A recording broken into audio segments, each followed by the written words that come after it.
Good morning, Peter Hyslop with your 8:30 Hunter News update. The state government says it's scrambling to put contingency plans in action as doctors at Maitland and John Hunter hospitals walk off the job from today until Thursday. Doctors say they want a pay rise of up to 30%, and the union has ignored orders to not go ahead from the Industrial Relations Commission. The strike's set to impact elective surgery, but emergency departments will remain open.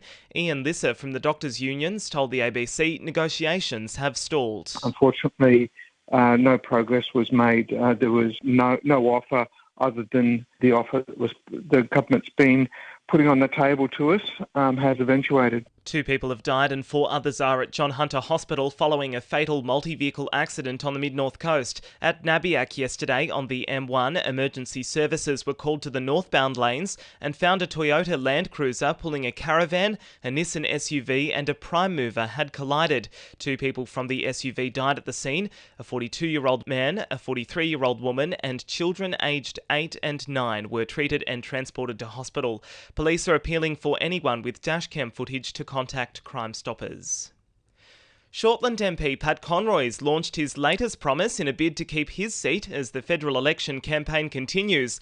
Labor is promising more funding for Charlestown and Lake Haven Medicare urgent care clinics to increase their capacity, which the government says are some of the busiest in the country. Health Minister Mark Butler will be visiting to make the announcement today. The home of the late long-time environmental advocate Wendy Bowman has been bought by mining giant Bloomfield. She long campaigned against the purchase of her land and changed her will in 2020 and later died in 2023. She participated in a land and environment court case back in 2014, which was successful and hindered development of the Ashton Southeast open-cut mine owned by Yancoal. Valuer General records show the company has purchased the land for $9 million. There's a fresh call for a major shake-up of the region's bus network as the contract renewal for private firm Keolis Downer approaches for 2027. The French company won the 10-year contract from the former Baird and Berejiklian government in 2017. However, after many long-running complaints, there's an increasing push not to renew this contract. Wallsend MP Sonia Hornery says there are concerns about the way staff are being treated. Not only it's wages, it's the hours, Keolis wanting the staff to work longer hours than they should, about not having appropriate access to times for them to be able to go to the toilet for the staff, proper stoppage times for smoko. And the Hunter Wetlands Centre is hosting its biggest charity fun day this Easter Saturday. It says it wants to encourage local kids to come along so they can be educated about the region's biodiversity. The centre will also be open in the evenings for nocturnal animal tours.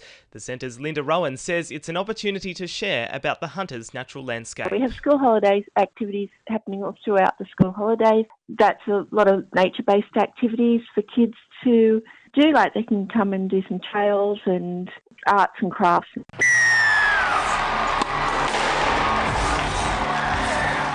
2NURFM Sport. The Matildas have taken out the second game of their series against South Korea with a 2-0 win in Newcastle.